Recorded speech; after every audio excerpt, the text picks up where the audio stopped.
The purpose of this session is to think about, well, it's what you'd expect, the evidence base around skills in STEM, and to showcase, with examples obviously from our three speakers, some of the work being undertaken by the UK scientific community. So we have respectively Camilla D'Angelo, who is Policy Officer for the Campaign for Science and Engineering, sitting in the centre there. Prior to joining CASE, Camilla worked as policy researcher at RAND Europe, and she holds a PhD in experimental psychology. Tony McBride. Tony is Director of Policy at the IOP, so had the shortest journey to the panel. And he's also Executive Lead for the IOP's Net Zero Pathway Challenge Fund and Productivity Programme. He was previously Director of the Royal Society's Science Policy Centre and a consultant, as a consultant, worked with numerous organisations, including the British Academy and the Academy of Medical Sciences. And finally, Tanya Sheridan. Tanya is Head of Policy and Evidence. She's nearest to me, for the Royal Society of Chemistry, and also another co-chair of the Science Council's Policy Forum. Before joining the RSC, she worked as a civil servant in the UK government and led economic developments for Cambridgeshire County Council. So we do have quite a good breadth of experience here. So what I'm going to do is bring in each speaker in turn. I've asked them to be slightly provocative, and we'll see how well they manage that. But I really welcome engaged, provocative questions. Let's have a nice debate about this and do some thinking. Each speaker will have 7 or 8 minutes each, and I believe Camilla, rather, you have some slides, so let's hope that they're all ready for you, and we'll take it from there. So, welcome. Hi everyone, and it's really great to be here today. So I work at the Campaign for Science and Engineering, and today I'd like to talk about delivering a joined up and integrated skills system and the importance of this. First, just for those of you who may not be familiar with the work of CASE, we are the UK's leading independent advocate for science and engineering, and we work to put science and engineering at the heart of the UK's future. We represent over 100 R&D-led organisations right across the UK. This includes businesses, research charities, universities, and learned and professional societies. So we really are able to offer that holistic cross-sector perspective. We work across a range of areas related to science and engineering and that are related to the research landscape. This includes research investment, the wider sort of research landscape, for example, thinking about R&D in place, and public opinion is a newer piece of work for us, and we have a program of work on people and skills. So at CASE, we have been recently thinking about sort of education and skills in light of the government's ambitions to make the UK a science and technology superpower. And this is a very welcome ambition that has been shared by successive governments, but this can't be delivered necessarily without having an ambitious people strategy to match. And so at CASE, we have been looking at some of these questions. And for example, the UK R&D workforce has current and emerging skills shortages, which we've heard this morning, and this will require developing a greater number of people with R&D skills, but also developing new skills in the existing workforce. And so earlier this year at CASE, we published a report called The Skills Opportunity, in which we looked at some of these questions, and I'd like to kind of present some of this work now. And so we gathered views from the breadth of CASE's membership and the wider R&D sector, and we looked at challenges and solutions across the education and skills landscape. And we really took a holistic approach and looked right across that landscape, including science teaching in schools and careers advice, through to higher education and further education, as well as lifelong learning and immigration. And the report looks to propose for tangible ways to unlock skills for a more R&D-led future.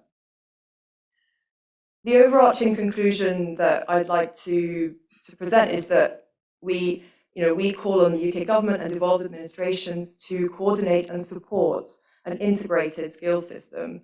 And by this, it's important for all different areas of education and skills provision to be aligned and have greater join-up between them, and also for there to be greater coherence between different areas of policy, for example, R&D policy and skills. And in order to support this approach, we've proposed recommendations across 4 main areas, and these are better understanding skills gaps and needs, support for employers and individuals, the geographical considerations in education and skills, as well as thinking about an immigration system that can better attract international talent. So the UK government and at present doesn't necessarily have a very detailed understanding of the supply and demand landscape for science and engineering skills, and this includes a comprehensive mapping of this landscape. And so this means that there's also but we know that it has the government has taken steps to address this issue. In particular, the Unit for Future Skills is doing really important work to better understand the current and future demand for skills, and so great. So, and related to this, the provision of skills is not necessarily always aligned with changing employer needs as well as government priorities. And so it would be important to explore future mechanisms that could better align changing skills requirements with future need.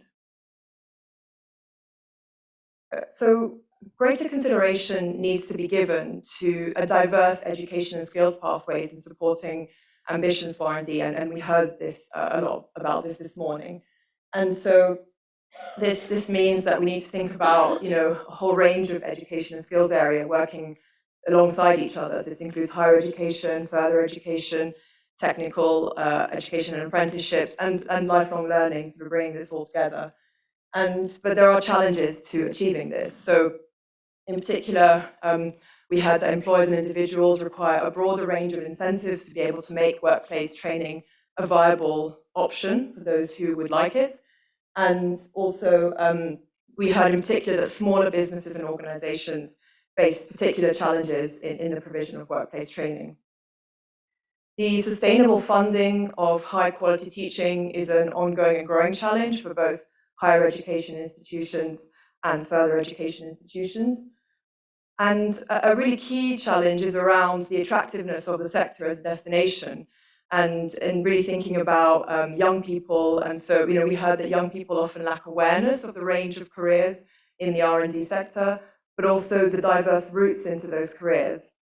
And so in the future, it'd be really important to think about how to better raise awareness, for example, through careers provision in schools.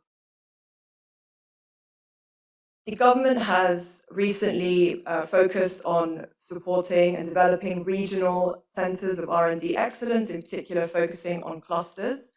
And this means that there is a need to think about local talents and skills.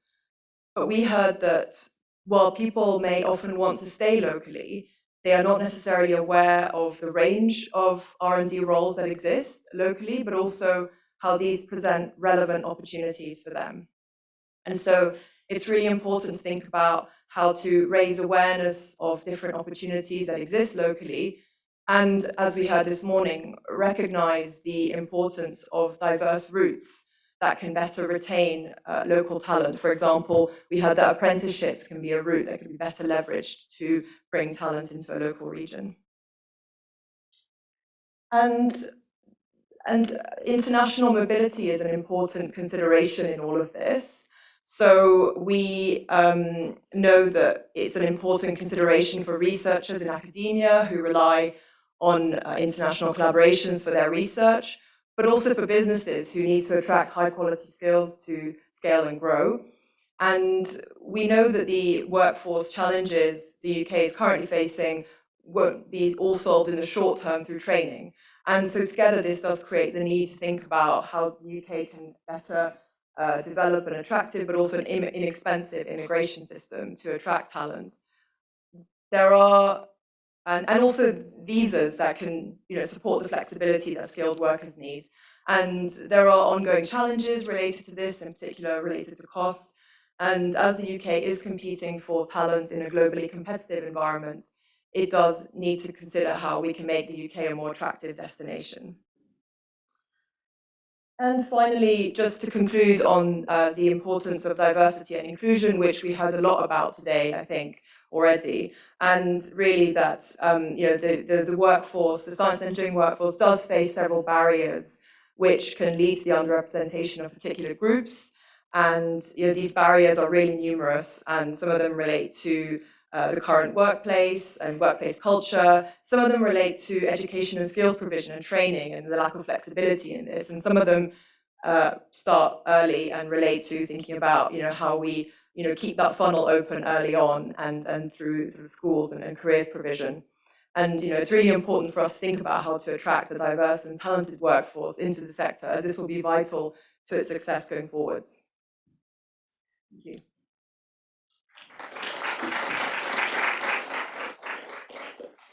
Good morning, everybody. I'm Tony McBride. I work here at the Institute of Physics, where I'm Director of Policy and Public Affairs, so I have an opportunity to add my welcome to Tom's. Welcome, everyone. Welcome back to many of you who've been here before, or perhaps even worked here before. I'm going to start with two reflections. The first is that it's always dangerous to talk about something to an audience that knows far more about the topic than you do, but here we go. And the second is that there is a lot more that could and arguably should be said than I can say in 7 or 8 minutes. So what I'm going to try and do is a little tour of some of the issues and a lot of our work. There are big bits that we're going to miss out, but if you don't hear about them, please ask or comment from your seats. But I'm going to give you a view on physics and workforce skills. And first of all, I'm going to set the scene for the IOP's work by telling you about our strategy. We're in year 4 of a 5-year strategy, the aim of which is to transform the physics landscape in the UK and Ireland to ensure a thriving physics ecosystem that will further discovery, research, innovation, growth and debate. And at the heart of this strategy lie a set of deep-rooted challenges. One of them is making sure all young people have access to a world-class physics education and training system, investing in critical technical skills, and closing the growing STEM skills gap. I wrote this strategy with colleagues a few years ago, and it's interesting now to look at it while we're writing the next one, and to observe that at that time we were talking mainly in terms of STEM skills. Today, I'm really pleased to say that we can tell the story of physics skills in vivid detail, and I'm going to share some of those details with you now. It's actually a very positive story, and you might not hear that too often today, but it's worth remembering that. But it is also punctuated by examples of serious challenges and shortcomings, and that's probably where we'll dwell. But I'll try and give you a bit of balance. I'll start first of all by highlighting why we think physics skills matter. Physics provides powerful and beautiful explanations about the workings of the world, which deepen our understanding, and it also develops ways of thinking and reasoning that are rewarding in their own right and which broaden people's horizons. They also help people to navigate the choices and challenges they will face in society. So they're important to us as individuals, they're important to us collectively. But as we know, these skills and knowledge are widely applicable in industry and in research, meaning that they open up opportunities for learning and very rewarding work, from engineering to medicine, from accounting to zoology. And today, those physics-related skills underpin jobs and industries in every part of the UK and Ireland. We can show that very clearly, and across all skills levels. They are central to the livelihoods of almost 2 million individuals in the UK and Ireland, and because of their transformative potential, they underpin the prosperity and well-being of many millions more. There's a big multiplier factor to do with physics and STEM skills. In economic terms, the UK physics-based industry has generated £229 worth of GVA, gross value added, in 2019. That's equivalent to about 11% of UK GDP. Those firms between them employed 2.7 million full-time employees, 10% of UK employment. So these are central to not just the livelihoods of those people in those industries, but to all of us in society. Labour productivity in the sector is very strong at £84,000 per worker per year. That's staggeringly high. Big returns to society and individuals. So with that knowledge in mind, actually, I'm going to interrupt myself to make a technical point here. It's worth noting that we're talking at the same time about two different things, and I'll explain that in the course of our work.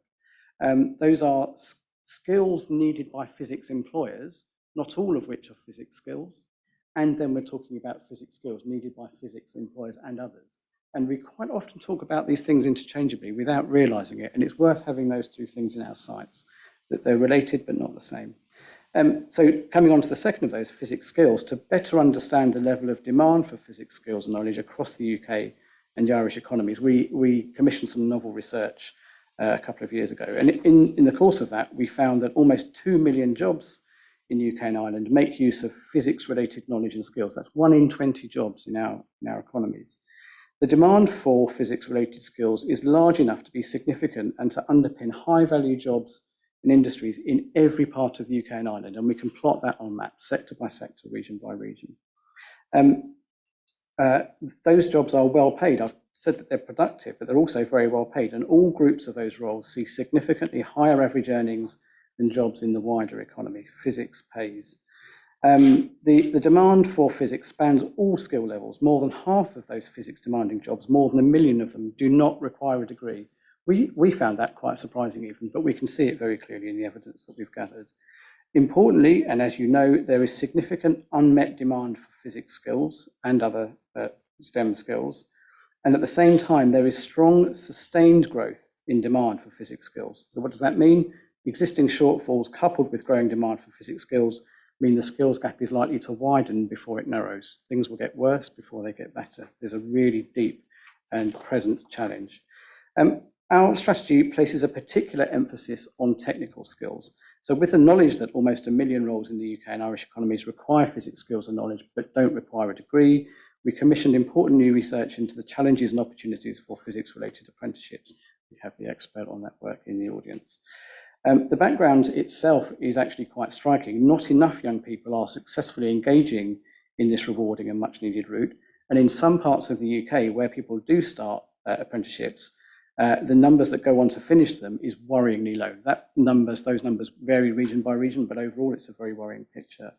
So the key findings from that work include that there is insufficient employer voice in shaping the content of apprenticeships provision and in supporting training providers to deliver it. Quite clearly then, better engagement with employers would strengthen apprenticeships' value to employers and stimulate an increase in employment. We also see that physics-related industries poised for future growth, examples include the green economy and tech, are often concentrated in specific geographical areas. And we see that with our broader workforce skills. We can map the physics economy, if you like. That being so, a place-based lens has to be considered when looking at industry-level skills gaps. You might even say it has to be looked at firm level. That's really important too. We found, worryingly, that 26% of apprentices have or expect to have financial issues relating to their apprenticeship. And at the same time, they're deeply aware that alternative employment options may be better paid. There are competing demands and opportunities. Employers also told us that they saw inflation adding pressure.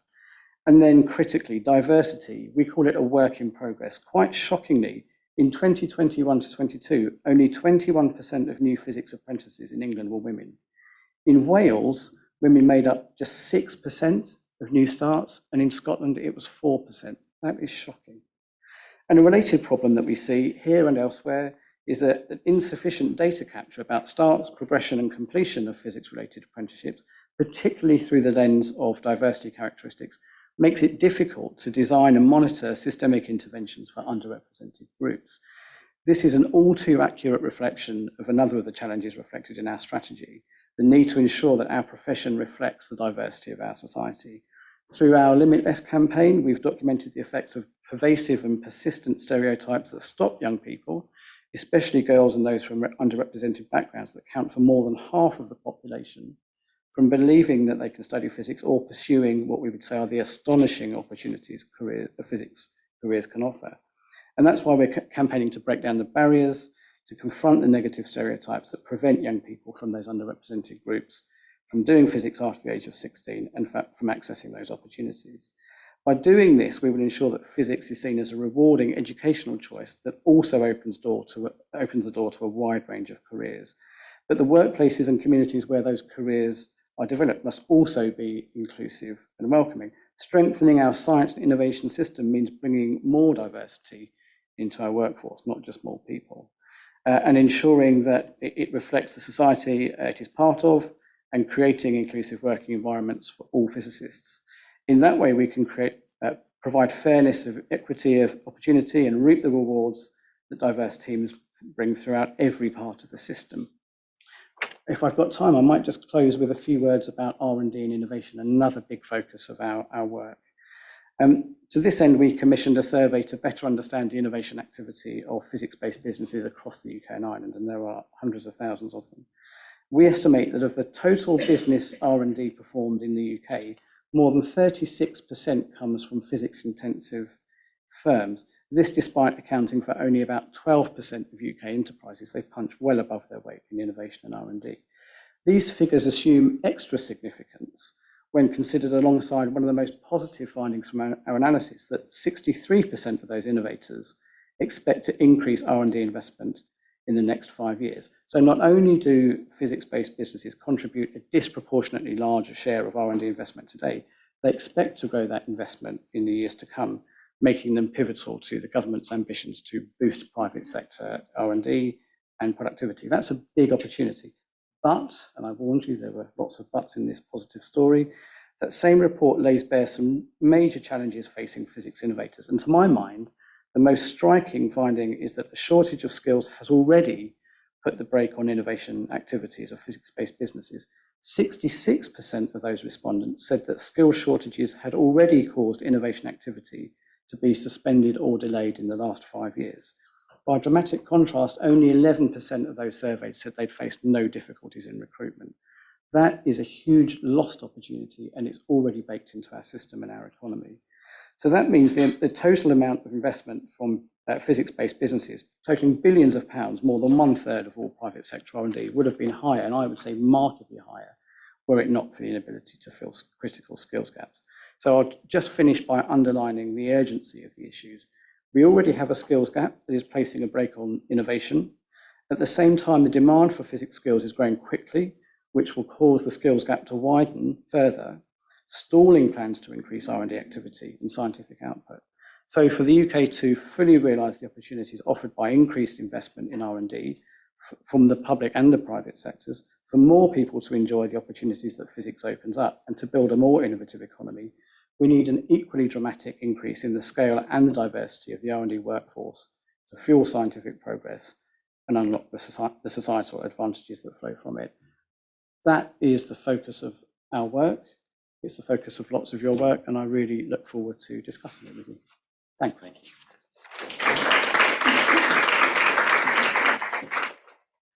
All right, I have a presentation. Yes, I can even make it work, which is still better. Robert, I'll do my best to be provocative, but I will probably end up being geeky because I'm going to be talking about some data and our evidence base. And so I will talk a bit about the current chemistry workforce, its contribution and its skills, and then some of our plans to build on that and to look at future work. At the Royal Society of Chemistry, our purpose is to help and support the chemical sciences community to make the world a better place. And we do that in lots of ways. One of them is as a professional body supporting our members. Another is as a voice for the chemical sciences. I'm going to talk about a range of our evidence, but in particular, a piece of work that we did with Cambridge Econometrics a few years ago to look at the chemistry workforce and its contribution. And you'll see from the slides that as a workforce, its economic footprint and contribution is big. So a workforce of less than 300,000, contributing around 87 billion to GDP in 2029. I will give you the caveat in geek form that this is a workforce's footprint that is one of many footprints on a beach. There will be some overlap with things like the economic footprint of the life sciences and the economic footprint of physics-related industries, to name but two of the others who've been on the same beach. I'll also briefly mention the RSC's Pay and Reward Survey, which is something that we do every other year to understand from our members the rewards, the challenges, the situation working in chemistry. So starting with the Cambridge Econometrics report, that used three main data sources. Firstly, our previous pay and reward surveys. Secondly, the National Statistics, ONS data. And thirdly, a database called ONET, which I will come on to. We used ONS data, I think, mainly, plus some of our membership data, to understand what chemistry using professionals do all day. And it turns out that actually they do a wide variety of things. They do research and they use the sort of skills that Tony talked about. So the benefits of a chemistry degree are often quite similar to the benefits of a physics degree in terms of being able to understand experimental method, to construct a scientific inquiry, to be able to look at data and to understand the world, as well as some of the transferable skills that go with it. And we find that that the chemistry using workforce is teaching, is researching, is educating, is working in manufacturing, so enabling us to develop and design things. They are in waste and water, so they help us have clean water, power, and to recycle waste. And in terms of trends, we find that the size of the workforce is fairly stable, but sectors are changing and also geographical distribution. We were slightly concerned to see that the workforce seemed to have reduced in the northwest, the northeast and Wales, whilst it had increased in London, southeast and southwest over the period of 2013 to 2019, which we looked at. We also learnt a lot about the skills that people use using a US database called ONET, which looks at the skills needed for a range of different jobs. And as you would expect, chemists do need good knowledge of chemistry, but also other sciences and English and maths. I think bearing out Dame Angela's point this morning about the importance of having that ongoing education in maths and English, and that they need a lot of specialist chemistry skills and knowledge depending on exact profession, particularly in analysis, but also that there are a lot of transferable skills that you might need in a range of different jobs, like problem solving, coordination, communication, and ability to comprehend different sources. And then there'll be other things depending on specialist jobs like colour recognition as well. And you can also see that it's a very highly educated workforce, which has a strong correlation with innovation, performance and productivity. Quick health warning on the data on the very nice ring pie chart is that this is also using our membership data, and I think because of the tendency of those who do PhDs to stay on in the professional body and continue membership, we may have a skew towards more PhDs than the overall chemistry workforce as a whole, but continuing in geek mode, I'm not going to say that that is decisive. That is a possibility that you need to consider when looking at that particular bit of data. And so some of this very highly skilled workforce we find actually is working in small and medium enterprises. And we did a piece on igniting innovation, looking at the challenges and needs of these entrepreneurs who are, like our chemistry researchers, contributing to finding solutions to health, environmental and other global challenges. And I think entrepreneurial skills in PhDs, that's something that was talked about earlier. That is something that can be really valuable, not just to translate research and spin out a business, but also for careers in industry later.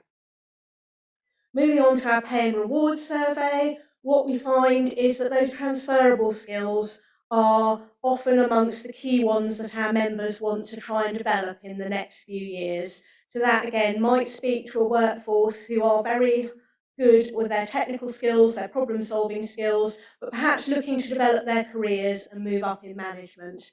And again, correlation is not causation, but what we find from looking at the salaries that people have is that those who have their CChem, their chartership as charter chemists, are typically earning more. I know that is the subject of the other seminar, but I thought in a Science Council event it was a relevant and important point to be making. So if you're thinking about doing chartered scientists, yes, go for it. It may lead to greater pay and reward, as well as lots of other benefits. So looking to the future, some of the trends we're already seeing from our Digital Futures research event, we find that digital skills are increasingly important in chemistry. We've heard this morning about the importance of both coding and the ability to collaborate. And I think that Digital Futures report did bear that out, but also the ability to think critically about data and digital, and to be able to ask those questions of data and give the sorts of caveats that you need to when working with it. We also did a piece of work on the curriculum, because of course one of the applications for our work on skills is to think about how education policy and the chemistry curriculum might need to serve those future needs, as well as for advocating for chemistry's needs, for research, and giving the sort of professional development advice that our members need and deserve. And we found that when it comes to sustainability skills, students feel that they would like to learn more about sustainability in the chemistry curriculum. There's not enough of it at the moment, and employers are looking for more green skills as well as looking for more digital skills. So our current piece of work is trying to look to the future, how chemistry skills and professions might be changing. We can't predict exactly what things are going to look like in 10 years, because nobody can. We're using a projection methodology, which is of course sensitive to whatever other disruptive events decide to hit us during the rest of the decade and into the next one. But we are still going to find out how we can be supporting our members in the future and making the case for chemistry skills. So timeline on that work, we are in the middle of it. We have got Lightcast, I think did one of the reports that Tony talked about, doing a piece of work on future chemistry skills for us. The next steps will be to discuss that with our key membership boards, but also I think to go into some qualitative work, because it's great to have that data from national statistics and from jobs boards about how things have changed over the last 10 years and how they might change in future. But actually the insights from the people who are making that future, that qualitative work, is equally important to be able to tell that story. And so we're looking forward to being able to share this work in 2024, and actually very keen to talk to anybody who is doing something similar, or who might want to share experiences, or who generally is interested in chemistry skills. And that's probably more than 7 minutes. So I think key things to take away: chemistry workforce, highly skilled, makes a valuable contribution, well paid, but also think about green skills and digital skills, and of course doing a chartership. Thank you. Right, to steer this along, and we're supposed to kind of consider common themes here, I think. So we should try and pull those out from the different presentations you've heard. One I think that struck me, and also was reflected in Angela McCain's comments this morning, are that one common theme is the need for lifelong learning and to support that. And one concern of mine in particular is how we bring people into the workforce later in life. There is such a pressing skill shortage now. As it happens, I used to work in the further education sector. At that time, it was called the Cinderella sector. I think now it might be called, given the even lower profile, maybe it's the mouse sector in Cinderella. But how do we tackle that side of it? You know, have you given thought to that? Not just for the people who are in the sector, enhancing their skills base, but really giving them the skills they can need to enter the workforce. I don't know who wants to take that first. Don't all rush. I'm happy to go for it. So I mean, yes. So bringing new people in. I mean, I think with one of the sort of aspects that really strongly emerged in through our work at CASE is around the current lack of flexibility in the provision of skills and education at the moment. And this sort of means that it acts as a barrier to allowing a wide range of people to be able to access different types of training, but also for different types of organizations to be able to provide that training. So in particular, small organizations often would like to be able to bring take on an apprentice, for example, but they simply don't have the capacity or the resource to be able to train up and to take on an apprentice. And so there is something about certainly for existing measures to think about how to widen sort of access through changing some of the requirements, for example, in apprenticeships, or or the apprenticeship levy, for example, making that more flexible and allowing a greater number of people in different geographical locations to be able to access it, or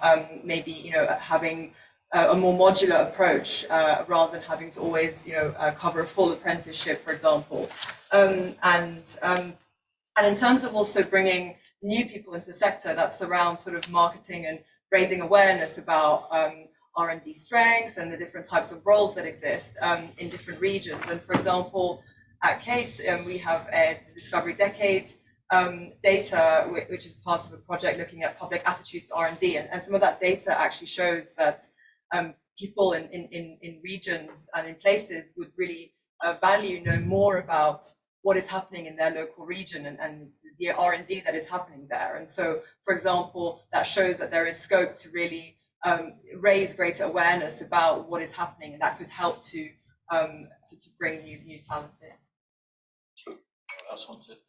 So one of the priorities in our 2021 to 2025 strategy is to improve inclusion and diversity in chemistry and in the chemistry profession. So we've done a series of pieces on I&D and often tried to take action as a result of them. The first was around missing elements, around women in chemistry, and some of the challenges we found there were that women would tend to end up with more of a caring role and therefore find it harder to do career development activities. So we launched some grants for carers to support people to go to conferences by paying for childcare and things like that they wouldn't otherwise have been able to do.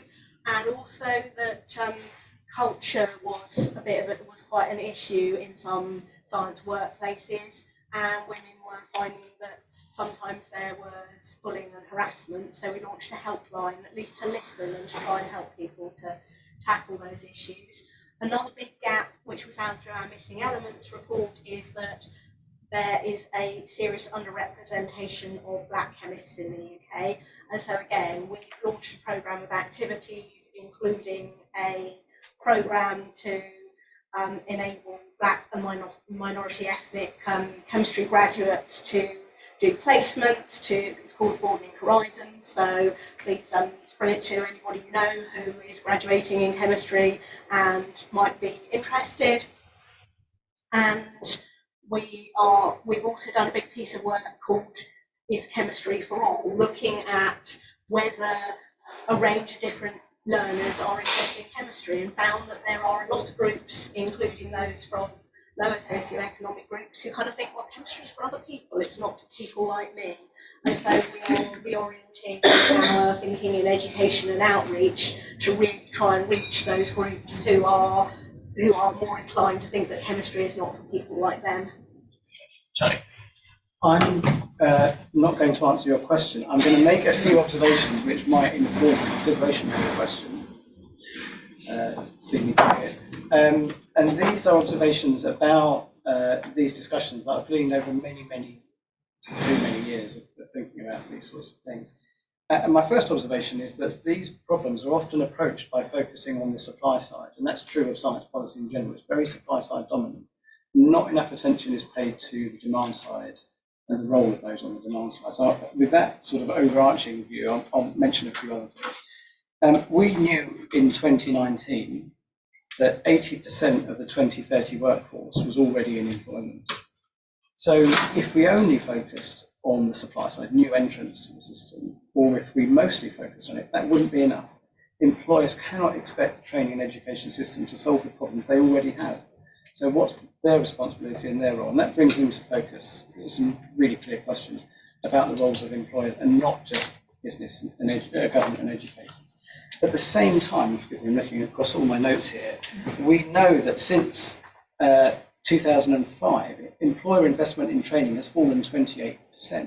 An IFS report that came out earlier this month actually said that more employees are enrolled in training and development. But what that means is that the per capita investment is falling very sharply, more people, less money. So I don't know what that means for individuals' experiences. Maybe it's more efficient, but that's quite a striking observation and I think worth taking into account. Finally, when I've asked employers directly, either here or in previous jobs, I used to work directly with businesses, what should we do to close the skills gap that you are telling me is urgent and risking your business and your R&D? The answer I hear most frequently is get more young people to study physics, which has to be a part of the answer. But my question is, well, how is that going to help you today, tomorrow, next year, or the year after? So when we've pushed them on this point, what can we do for you now? Which policy levers can we pull? How hard can we pull them? There aren't many answers, and we've really struggled with this. Radical new interventions. There was a good idea that emerged from some work we did last year, which we're going to follow up, which is something akin to a tax credit for skills development. There's an R&D tax credit. About 80% of all public support for innovation is through the R&D tax credit. Is there something that you can tie in parallel for skills for R&D? Maybe, maybe not, but we're looking at that. But there is an absence of really good ideas about what employers can do themselves and what they can be helped to do to solve this problem. Waiting for the next generation is not going to be enough. Thank you. Right, I'm going to open up to the room, and also I think in case we have any questions on Zoom, Liz at the back from the Science Council to bring those in, so do raise your hand if you have. But over to the audience, please. Okay, at the back, please. Yeah, thank you. Do you think we're losing potential scientists because quite early on in your school career, you have to make a decision about the humanities route or the science route? And do you think as a subsidiary that that's a false dichotomy, that in fact plenty of the skills we see in our humanity and arts graduates are the same skills we need in our scientists? So do we make young people choose too early? Let's take that. Oh, go on. The answer is yes, if you're struggling. Let's see what's on this end. But I probably should start by saying that the Royal Society of Chemistry has not really taken a position on the broad and balanced curriculum. It's something that we are looking at. Perhaps I could answer. You can offer a personal view, So, by the way. I mean- It's being recorded, but don't let that happen. Well, perhaps the personal view is less interesting than the personal view of Nancy Rothwell, who did a brilliant talk in Parliament a few years ago. And she talked about science in a really accessible way as you're not a scientist because you've got several science degrees, you're a scientist because the way you approach the world and the way that you're curious about things, that you want to answer questions, that you want to experiment. And maybe that is the sort of thinking that can help get people to feel that science is more for me or for people like me, even if I'm not doing the triple science, GCSE and further maths. Okay, thank you. No?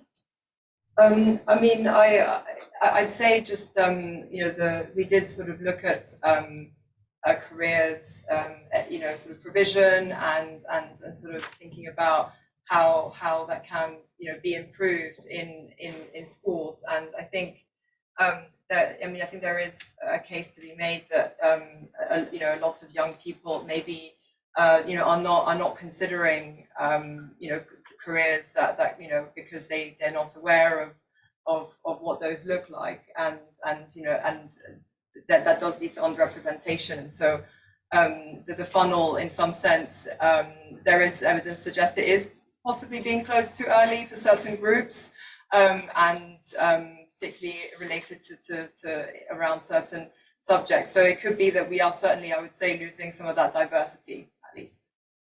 Okay, Tony. Yeah, I think our position is actually almost the same as the Royal Society of Chemistry, both in that we haven't taken a view on the specific question you asked, on the technicality of that issue. But I can say from work that I've contributed to elsewhere that there are certainly enough evidence to suggest that's a serious problem, and that we should change the way that we think, or at least test our thinking against those different models.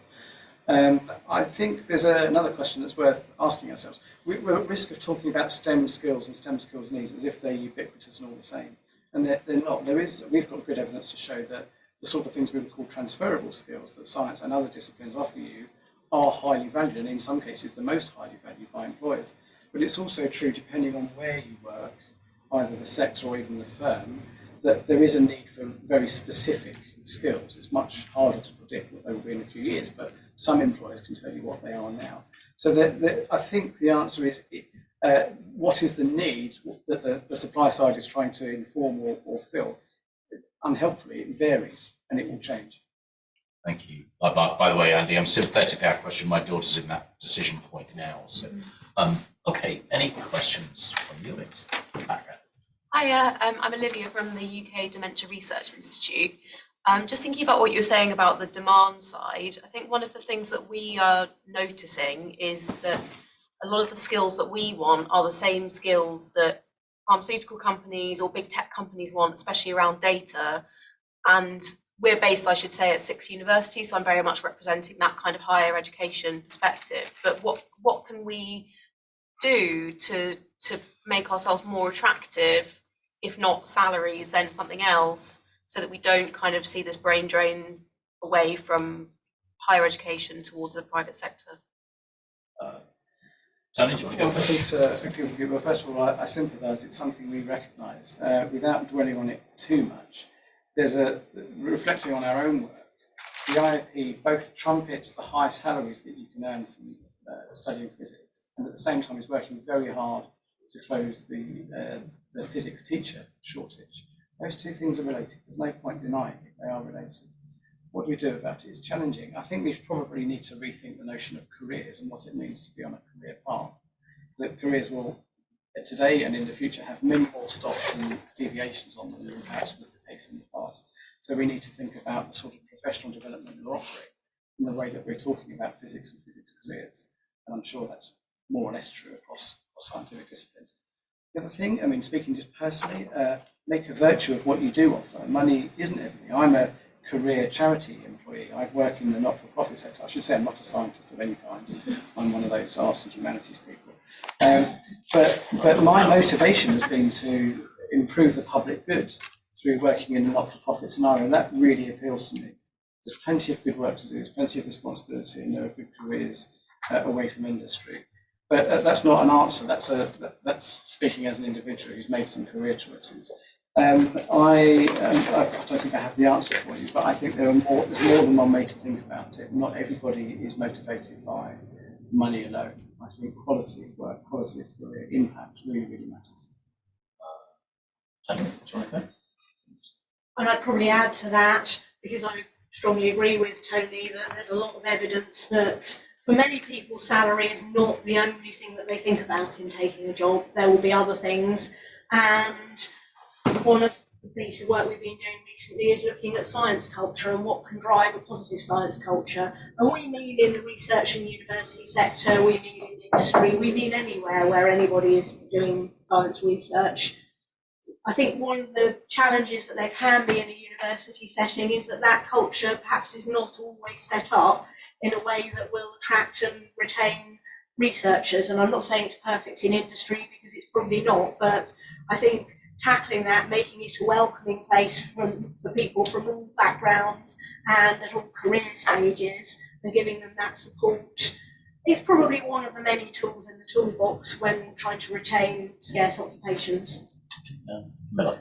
Yeah, so I think Tanya's said a lot of what I was going to say, but sort of thinking about different sectors, I think a lot of their strengths is in R&D is kind of they're really inspiring areas to work in, and I think it's sort of about highlighting that it's a great place to work as well will be really important. So it's at the same time kind of, I think it's about that culture piece, and also we heard a bit about the importance of sort of collaboration between universities and businesses, for example, and that mobility, and maybe if that could be enhanced in some way, then that could facilitate that flexibility and allowing people that option of moving between the two sectors more easily. Thank you. Great.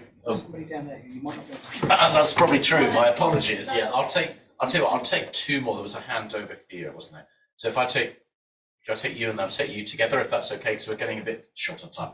Pressure on the panel to give short answers to. Go for it. Actually, hi, my name is Burcu. I am Technician Commitment Manager, actually, at Wellcome Sanger Institute. Lots of observations. I don't have a question, but just to add what was asked before and based on the comments, I think to retain our technical skills on our organizations are very much creating that culture of inclusive culture which we are as technician commitment is really, I think, supporting at the moment. But the way we worked at Sanger, I think, is a great example on that.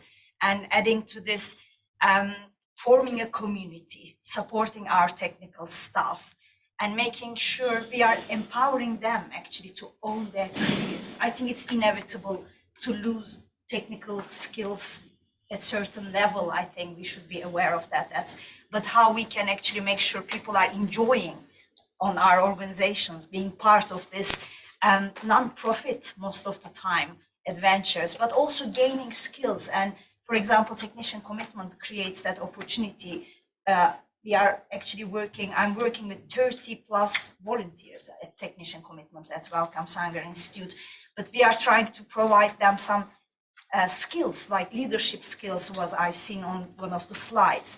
It is something people are very keen on, because it is not enough to become only a molecular biologist, chemist anymore. You need extra skills, extra soft skills to actually bring yourself beyond where you are. And it's impossible actually to stay in one line. We need to look beyond. And I was a technician myself, and I moved to this role by simply volunteering and gaining extra skills. And I think we need to kind of nurture that on our organizations. Thank you. And then I'll bring in a question from there. So I wanted to go back, excuse me, I wanted to go back to the previous question that was asked about choices that young people make about GCSE, STEM related or otherwise. I'm just interested, I'd be interested to know what actually your respective institutions are doing in terms of having conversations and educating parents, and actually starting at the very primary school level and secondary school level, because being a parent myself, I know how important the impact that parents actually have on the decisions that their children then and young people then make when it comes to choosing STEM subjects or otherwise. Okay, great. So just to check, Liz, are there any questions online? No, okay, right. Let's take those two then to wind up. Go for it. I don't know who wants to start. If you like. So thinking about kids' choices, and it goes back to how do you reach children from families with lower science capital, and that's why at Royal Society of Chemistry we're thinking about how we are working on rerouting, focusing our outreach and public engagement work on people from those backgrounds as much as we can to try and focus our activities on increasing science capital.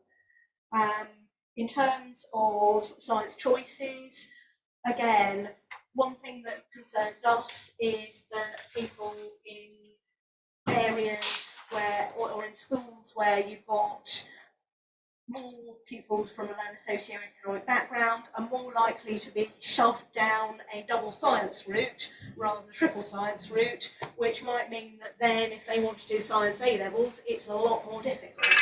And so we are advocating for a single route through the curriculum, whether in England, Wales or Scotland, that means that all learners can make sure that they've got the option of science A-levels or higher open to them. Okay, Camilla. Yeah, so I mean, at CASE, we've looked at this question in particular so we looked at science teaching in schools, and we've looked at this in particular from the perspective of careers guidance and advice in schools, and providing support for example, teachers to be able to provide that careers guidance as well. And we know that children from more disadvantaged backgrounds don't necessarily have access from their parents to that kind of information about what a potential career in science and engineering could look like, but also actually what the diversity of the routes into those careers could be as well. For example, careers guidance has tended in the past, for example, to maybe better highlight the university route, which is fine, but actually, it would be important to provide that support and that information that there is actually a diversity of routes that young people can consider, and that would help them make more informed choices. Okay, briefly, Tony, and then I'll give you a chance to sum up. Again, very briefly. So I'll talk about one example. Our Limitless campaign exists to confront the stereotypes and lower and remove the barriers that prevent young people, particularly those from underrepresented groups, from doing physics post 16. And of course, that means we're working well before 16. Although it's about young people studying physics, they aren't the object of our campaign. We focus on those who've influenced the decisions that are made by those young people. So that means parents and carers, schools, and social media. There's a fourth grouping, which is government, because almost all of our work has to do with government. That is a relatively new innovation, but it's now hardwired into the organisation and across all of our work. And that, well, I can say, even though the Council hasn't approved our strategy, that will remain in our next strategy. Great, okay, thank you. Right, I don't think we've got time for more questions, so I'm going to give each panelist a chance for some final thoughts. You have maybe 15 seconds each, so let's see how you get on. Go. So my final thoughts are CPD to-do lists, and this is a could do or nice to do, so you don't feel too guilty about it all, but it's environmental and green skills in science, it's digital and AI, it's understanding equality, diversity and inclusion, what that means and those that we're trying to reach, and it's data. Thank you. Okay, Camilla. I think, yeah, my final thoughts would be that just to really highlight the importance of linking up different parts of the education and skills system and really ensuring that there is that coordinated approach. And also that, you know, there is a role for different stakeholders in doing that, for government, for businesses, education providers, all working together to deliver that. Okay, and finally, Tony, you're standing between people and their lunch. Sorry, my final thoughts are that there are lots of tools in our collective toolbox, arrows in our collective quiver. The scale of the challenges we know and have heard is big and growing. The idea that a bit more of the same will be enough is not true. So my question to you all is, what are the radical interventions we can make and keep doing what we're already doing? I don't know. I'm all ears. So that's my question. Well, I think that's a great point to end on, and food for thought over lunch, actually, which will be served outside in the atrium, I believe. And I think you need to be back in the respective sessions at 1:20. So I'd like to take this opportunity to thank our three speakers again. I think it's been a really stimulating discussion. Thank you for taking part.